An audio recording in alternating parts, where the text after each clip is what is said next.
A oposição no Senado sustenta que um projeto de lei apresentado por Carlos Viana, que revoga dispositivos do capítulo de crimes contra o Estado Democrático de Direito, incluindo artigos usados em investigações do dia 8 de janeiro. Isso teria como consequência automática a anulação de condenações e ações penais baseadas nesses tipos, beneficiando Bolsonaro e outros réus. A novidade desta vez não é o projeto em si, já conhecido no Congresso, mas o argumento jurídico que líderes da oposição decidiram colocar no centro do debate. E aí vem justamente com uma estratégia da anistia feita pelo Partido Liberal. Eles têm um plano para tentar pautar a anistia, mesmo sem aval do presidente da Casa, Hugo Mota. Isso já vimos no passado e não funcionou. A ideia é que o vice-presidente da Casa, Altineu Cortes, coloque em tema a votação assim que Mota se ausentar do país e o bolsonarista assumir como presidente interino. O partido do ex-presidente Jair Bolsonaro, aliás, já vem acalentando essa ideia há muito tempo. Tá, e por que agora vai funcionar e antes não funcionou? Então, quando o Hugo Mota viajou, então por que não colocaram antes? Por que não aproveitaram para pressionar um pouco a pauta de coisas que o Hugo Mota não coloca? Gente, eu não sei se vocês são muito incrédulos, ingênuos para falar, ou muito idiotas, porque ninguém é bobo na política. Você acha que vai falar, ah não, olha, vamos fazer o seguinte, eu vou viajar, eu sou Hugo Mota, eu vou viajar, aí quando eu viajo, vocês colocam na pauta, porque aí não fica pressão para mim, eu não tenho que atender nenhum ministro do STF me ameaçando, me alertando que pode ter algum projetinho aí, e aí tudo certo, aparece na tela, não tem problema nenhum. Você acha viável isso, André?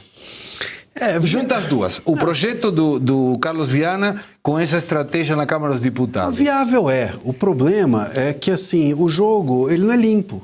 Né? Então, o que a gente está falando é o seguinte, olha, se eu driblar aqui o zagueiro, o Beck, eu ia falar Beck ia entregar a minha idade, obviamente, Beck é coisa de velho. Se você driblar o zagueiro, bom, eu saio na cara do gol. Sim, você sai na cara do gol, mas os caras não vão deixar você fazer o gol, porque o juiz está de um dos lados. Então o problema me parece esse. Hoje, uma anistia, a questão não é aprovar ou não. Quem devia ter um ato de nobreza é o Mota. O Mota poderia, ele é um jovem, né? Ele é jovem, né? Jovem, 30 e poucos anos. 30 e poucos anos, né? Uma pessoa dessa não está na idade ainda de ser carreirista, né? De querer agradar os outros, está na idade de fazer loucura. Pô, ele podia inscrever o nome dele na história do país. Imagina, o cara vai lá e fala, não, eu vou bancar a anistia. Depois, se o Senado não quiser bancar, o problema é deles. Vai lá e ia passar para a história. Mas ele é carreirista. Ele quer estar no balaio dos deputados que se dão bem. Né?